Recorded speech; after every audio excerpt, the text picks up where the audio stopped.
I'm very happy to talk about Manjusri.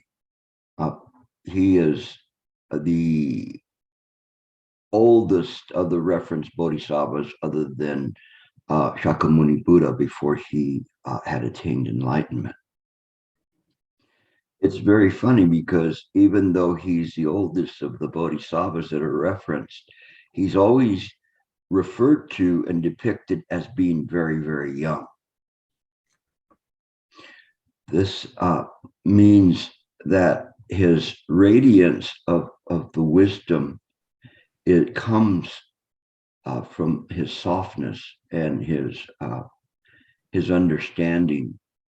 And one following Manjusri will also have this beautiful, gentle glory within them. They will find that.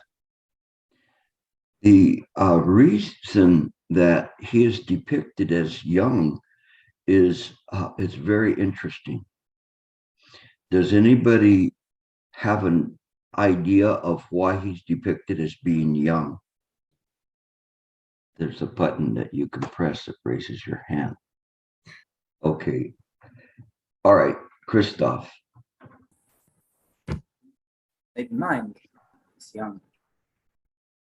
I'm sorry? Mind. Mind is young? The mind that is young. Not quite, but it was a good effort. Anyone else? And here comes a representative from New York. Harry, go ahead. I think he's depicted as young to represent fundamental wisdom. This fundamental wisdom, of what school does it come from? Go ahead, Harry. Oh, what? That's a good question. Maybe Yogacara. I'm not sure. Yogacara would be part of Mahayana, right? Yes. Okay. So if it's Mahayana, what is the other major school? Theravada, Vajrayana. Vajrayana is part of Mahayana. Yeah. So there is the Theravadan school. And what is Theravadan mean? Teaching of the elders. Teaching of the elders. Aha. Aha. Oh, I see. Yeah. Teaching of the elders was Theravadan. Manjusri represented Mahayana, and he's depicted as young, the young whippersnapper coming to redefine Buddhism. And the representative of Theravadan via the Abhidharma is Sariputra. Sariputra is depicted as an elder scholar. So Mahayana has made a great effort to distinguish itself from Theravada. Generally, in the encounters in the sutras, Sariputra is given a lesson quite a few times from Manjusri being there and present. Even Avalokitesvara, Guanshinpusa, schools Sariputra as to the deep Buddha Dharma. And even the little dragon girl, 8 years old, schools Sariputra in the Mahayana doctrine. We as practitioners should be aware of these nuances in the sutras so we begin to understand the representative roles each of the players acts out. So Manjusri represents the new movement towards ekayana and emptiness. And it's very important because as one begins to practice Buddha Dharma with this kind of a background, one begins to be pointed in the right direction as to how to practice and follow the lead of this Mahayana direction, where Theravadan was directed towards blowing out the light and heading towards nirvana. Mahayana was directed towards re-entering samsara and turning on the light. It made a great effort to establish the dwelling place of Manjusri. Manjusri represented that the dwelling place, if one could see one, was simply in the present moment, in the Buddha mind, dwelling nowhere but everywhere at the same time. Now, this for sentient beings is very hard to understand or appreciate. We just can't see a simultaneous dwelling everywhere and dwelling nowhere. It's because we do not understand emptiness. Sariputra, form is not other than emptiness. Emptiness is not other than form. And this directive gave us the direction via Mahayana to break through. It said, therefore, transcending all sufferings. It didn't say, therefore, he got the heck out of the town. Quite to the contrary, he redirected to come back. It was said that Manjusri was stuck between two iron mountains, that between emptiness and that between the reality, apparent reality. But using his profound wisdom, he was able to break through. Breaking through, then he had the liberation of a saint to be able to go wherever was needed.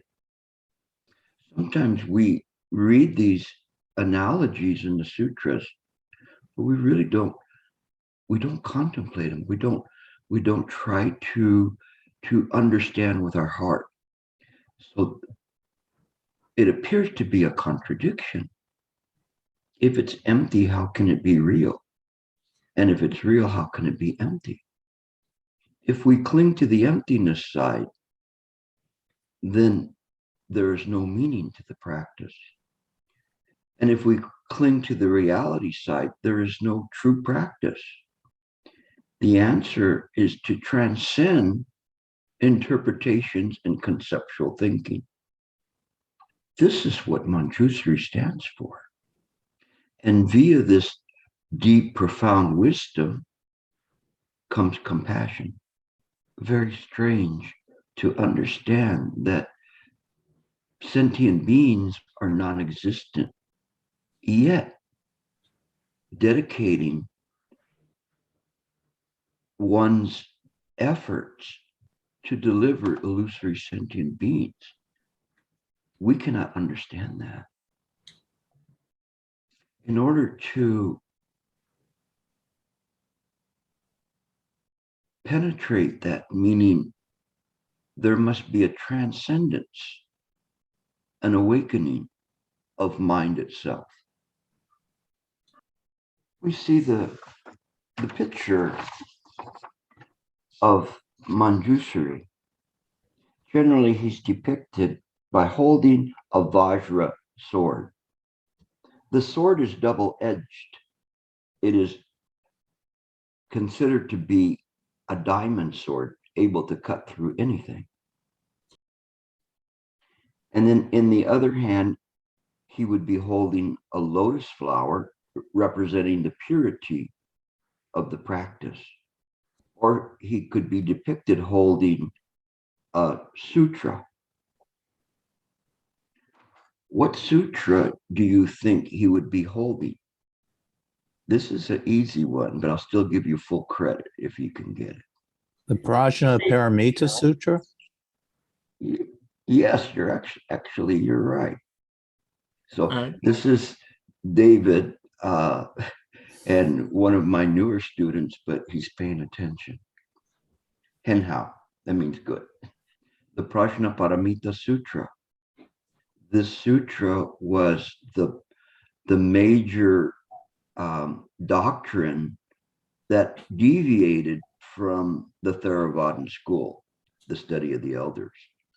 Who else but Manjusri to be the lead person, or I shouldn't say person, the lead proponent of the Buddha doctrine?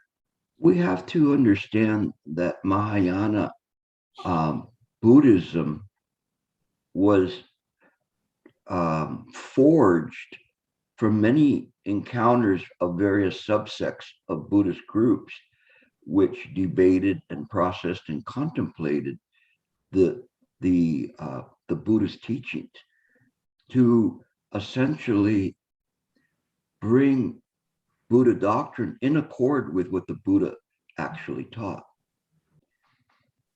The Theravadan school actually wrote a book saying what the Buddha taught. They wanted to stop it at a certain point and say, this is what the Buddha taught. This is Buddha Vakana, what actually came out of the Buddha's mouth. And we're the ones that wrote it all down. This stuff the Mahayanas are coming up with, it was made up later on. In fact, if we apply Buddha Vakana, meaning if there were the actual words of the Buddha, even the Theravadan scriptures would be subject to scrutiny.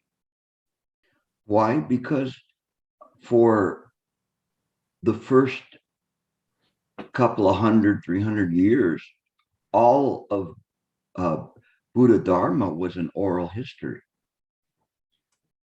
When we look at the Buddha Dharma in the Mahayana version, it rectifies many,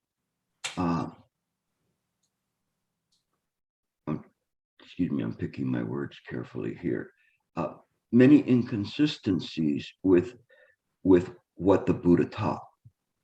It emphasized this single mind and the emptiness which destroys dualistic conceptual thinking. If you read any of the Mahayana Sutras, you will see this as the message that is being communicated. Now, the esoteric aspect of Mahayana,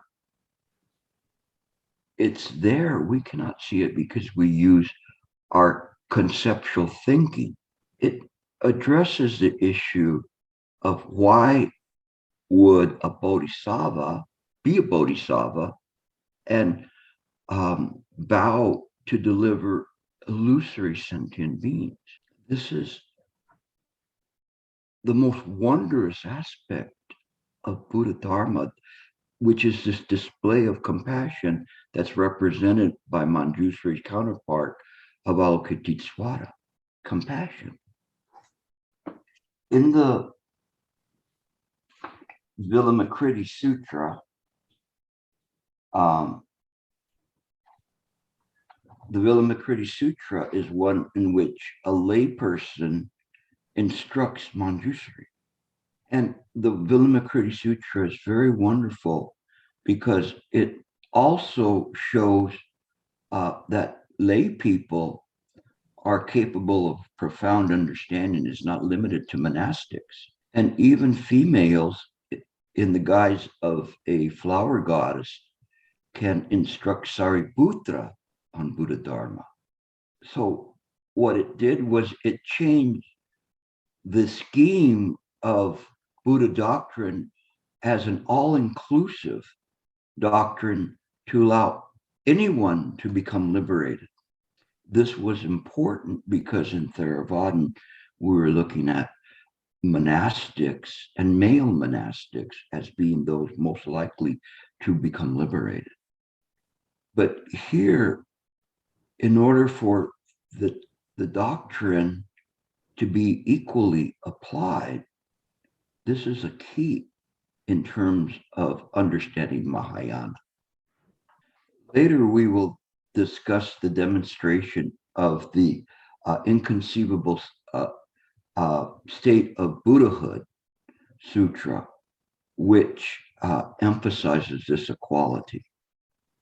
What I'm trying to do is prepare you doctrinally so that when you hear the sutra, that you will be able to understand the profoundness of that sutra. Now let's return to the Vilamakruti Sutra and listen to this passage. In this part, this is after the Buddha had asked many of his disciples to check on the condition of Vilamakruti, who was ill. And none of them wanted to go because in the past he had schooled them on Buddha Dharma and they felt ashamed. He even schooled Sariputra that was meditating under a tree and essentially told him, you cannot penetrate just simply by crossing your legs. Shifu at retreats, before the retreat began, would always ask us, are you coming here to practice your legs or to practice the Dharma? What he meant was in every moment, we incorporate the Buddha Dharma into our body, speech, and mind. Truly, it gives me good satisfaction to assist you in understanding the meaning of Wenchupusa and this profound Buddha Dharma. So now the Buddha had asked Manjusri to look into Vilamakruti. And so Vilamakruti went to, Manjusri went to Vilamakruti's home. Not only did Manjusri go, but a whole entourage of different gods and disciples went and accompanied him to Vilamakruti's home. Now you put yourself in Vilamakruti's sickbed and think about, if you know a few thousand guests are coming, how would you prepare? Well, you would probably want to straighten out your room, right? And that's what Vilamakruti did. He removed all of the furniture in the room, except for his bed. He just turned everything into emptiness. So when Manjusri came and passed through the doorway, he looked around to this pretty unusual place. So they're all there collectively present in mind. So time doesn't permit me to go through it in great detail, but I'm trying to give you the essence of the teaching here. So he addressed Vilamakruti and said, retired scholar, what is the cause from which this illness arises? Has it been affecting you long? And how can you get better?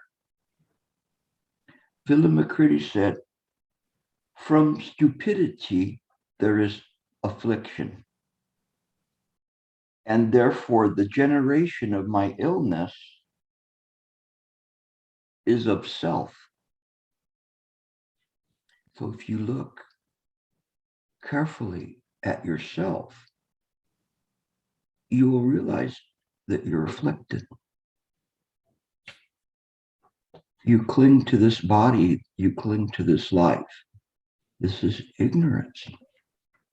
This does not negate what is perceiving this. But because of this, Vilamakruti is ill. Wouldn't you want this wonderful retired scholar to get better? Since all sentient beings are ill, therefore I am ill.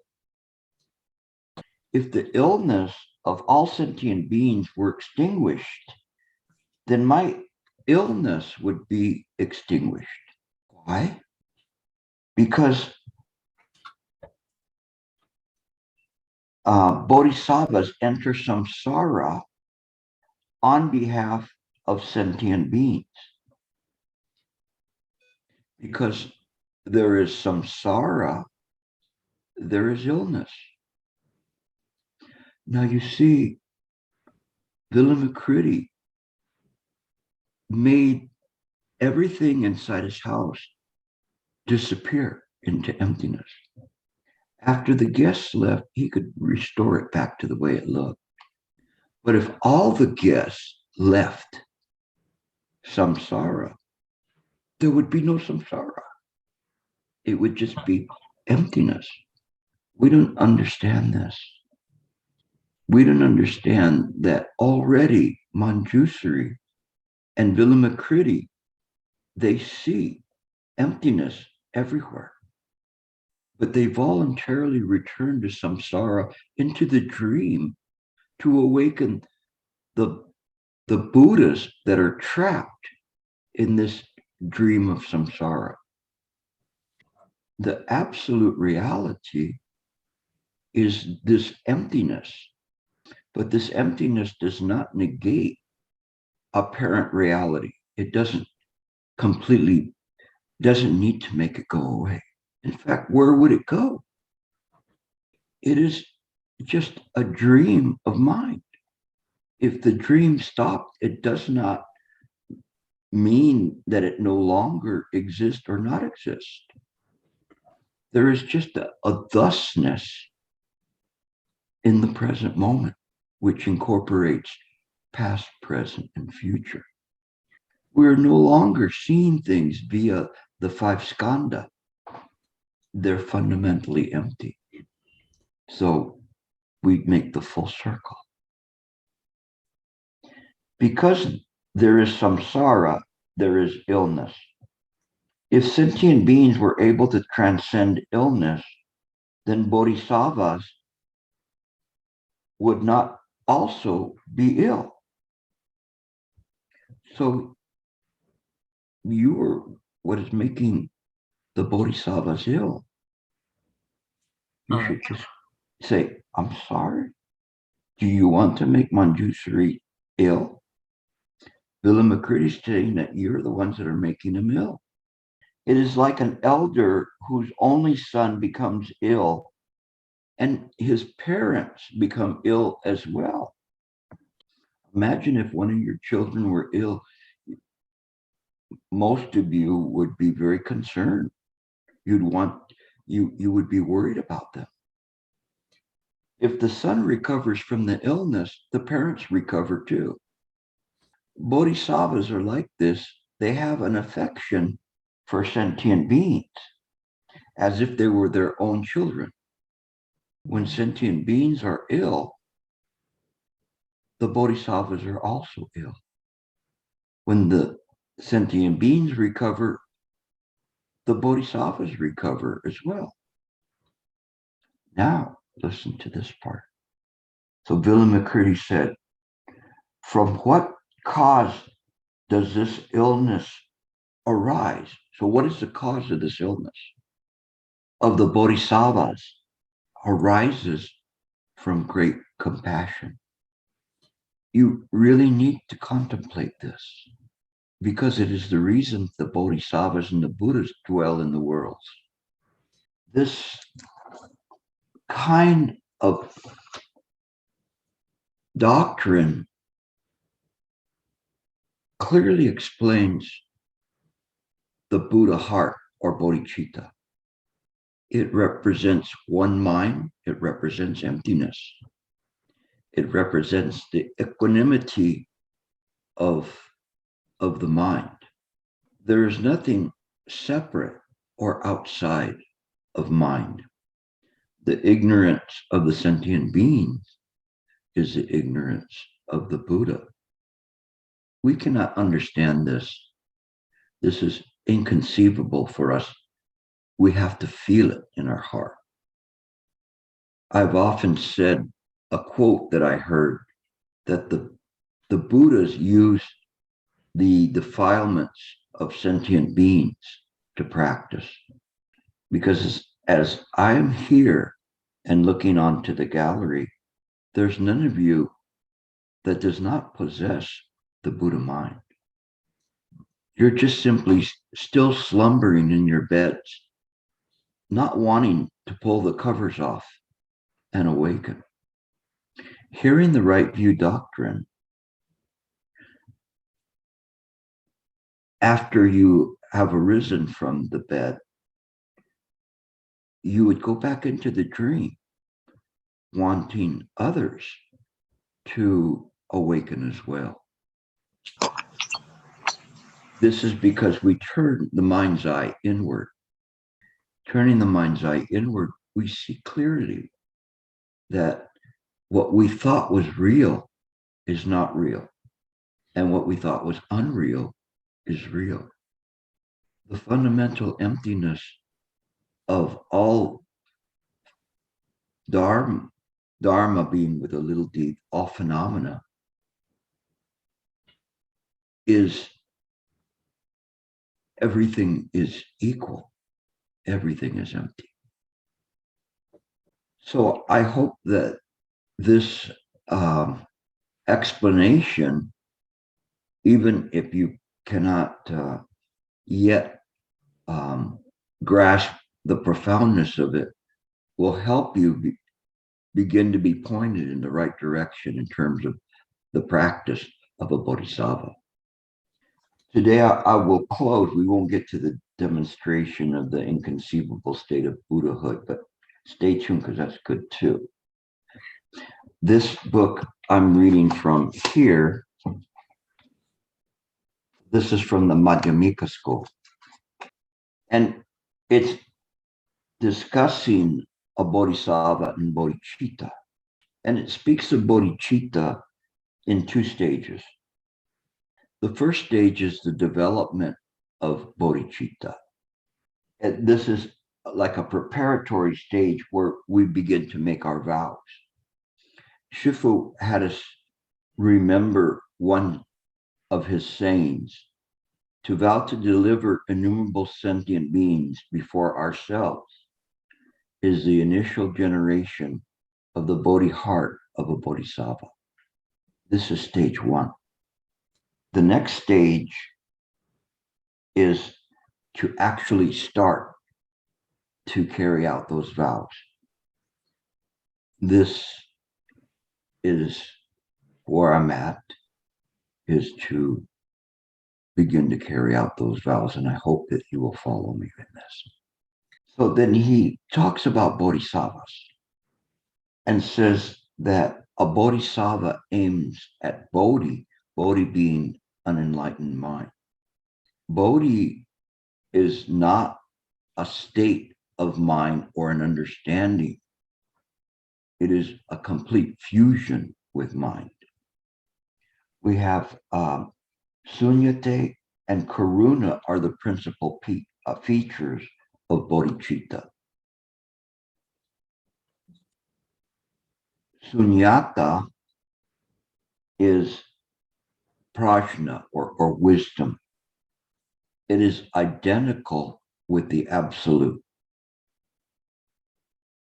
Karuna is the active principle of compassion and gives a meaning to sunyata in phenomena. The first is the abstract universal reality. It's beyond duality of good and evil, love, hate, virtue, or vice. Karuna is the goodness, love, and pure act. Emptiness is the potential. Karuna is the actualized state. This next part, to me, hit me very deeply in terms of this author's understanding of karuna and emptiness. Bodhisattvas are thus amphibious beings with one foot in the absolute and the other in phenomena. Imagine a frog that can swim easily in the ocean, yet it can go onto the dry land. They are virtuous and good and the source of all goodness in the world. The bodhicitta of a bodhisattva is a unique blend of wisdom and will. I hope that you can contemplate what was said today. There was quite a bit already that you have learned about Manjusri and becoming a bodhisattva. I shouldn't say becoming a bodhisattva, I should say carrying out your bodhisattva vows. This is right for you. I will open it up now to questions. This time period always reminds me of when I was in junior high and they start to play the music at a dance, but nobody wanted to go out and dance first. Okay, go ahead. Okay. Thank you, Gilbert. So can I ask you what is Mandarin? Okay. Michael said that he listened to Guoxin Fashi explain about Langtapa Sutra. It says that the world we see contains two parts. One is the environment. One is yourself. Do you see the same idea in the Vilamakirti Sutra? Guoxin Fashi is referring to samsara. In samsara, we have the idea of the phenomena around us, and we have the idea of a life and being or an ego or a personality. Let's say that part first. But who is thinking does not belong solely to samsara. It is the Buddha mind. Because of causes and conditions, its true identity is obscured and it begins to believe that this mind is housed in this corporal body. But in fact, all of that is an illusion, a dream. But the mind is absolute. Please ask Guoxin Fashi to explain to you who your mother is. Okay, Gilbert. I just want to know. Sometimes the Guoxin Fashi. Sometimes he said in the Lineage, maybe there's a concept. What do you see? What do you see? You see it from the outside of the world or the surrounding. What do you see is yourself. So, and I want to just compare with the sutra you mentioned. Just the Manjusri and the Manjusri, the Pusa, the Weimoje Jusi. He gets sick because the human being gets sick, so he gets sick. So this kind of concept is similar or same, or is there any relation between the two concepts? That's my question. Yeah. There is a relation. You cannot know your mother, but your mother knows you. Your mother and you are not the same, are not different. Because of confusion, you want to bring this body out of the samsara. It need not do that. That very mind that you're using now created this samsaric existence. So contemplate this and then return next week with another question. The Bodhisattva vows are very important because if we only hold to the 5 precepts, this is only good for this lifetime. But the Bodhisattva vows are in perpetuity. You have essentially signed on. It's like going into the army and maybe you serve 2 years and then that's it. But here you're signing for forever until the last sentient being is delivered. So it's very, very powerful. When you take the vows, you have to be extremely sincere. If you take the vows and you're sincere, you will feel something very amazing. Depending on your condition to practice, there is a multitude of bodhisattvas and Buddhas that appear at that time, at that ceremony. It's very solemn, but you have to be very sincere to do that. The sincerity is the key to the practice. When you pick and choose, then it does not work as well. So you say, oh, I will deliver my daughter, I will deliver this person or whoever. But when you say, I will deliver all sentient beings, then this is very profound. This is the exhibition of compassion. Okay, David. Oh, thank you, Gilbert. I'd like to just ask a quick question. I'd like to contemplate this. The illness of bodhisattvas arise from great compassion.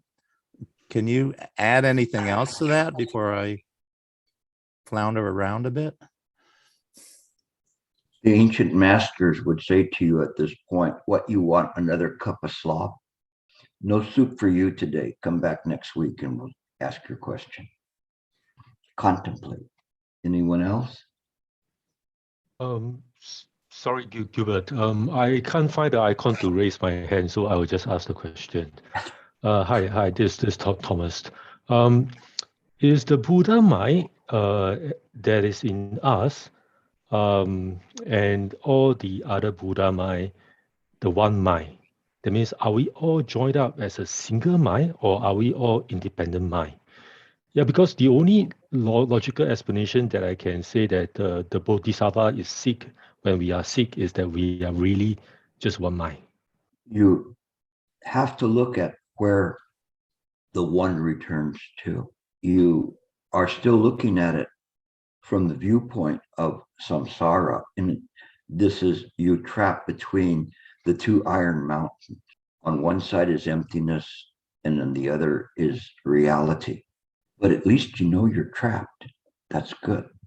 As I started, that was for you when I started the lecture today. Mind works in very mysterious ways in the esoteric, and it can work going this way, that way, or any direction. Your question dwells in mind, but your mind does not dwell on the question. Some of you are saying, oh no, he's giving us that Chan talk again. But as you begin to contemplate it, then you will begin to penetrate. Your intellectual mind has taken you as far as it can go. You need to jump into the void. You are at a place where one of my students, long-time students, is at when I met her, and I told her that you need to jump into the void. She's gotten, in her opinion, her toes wet, but has not jumped in completely. But little does she know she's already there. When we reach a point of dwelling in no dwelling, without dwelling, then we can satisfy our vows, carry forth our vows, I should say. So keep practicing and learn to contemplate. Contemplation is not cogitation. It's not thinking about something seriously. Contemplation is letting go of appearances in mind without obstructing their appearance. For those who practice silent illumination, Mo Chao, You do not sit to try to make the mind blank. In sitting in meditation, there is no function other than just sitting. Nevertheless, the mind produces many, many thoughts, many images. This is natural, and you're looking into mind to conceptualize and say, I don't want to see any of this, is foolhardy. In the apparent world, there is the absolute, and in the absolute, there is the apparent world. Finally, the two are in harmony, and eventually you become the man of the Tao that has nothing to do. It is like Shifu's final poem, busy doing nothing. This is the fifth rank. We will talk about that later. So to those who are listening intently, yes, I'm talking to you.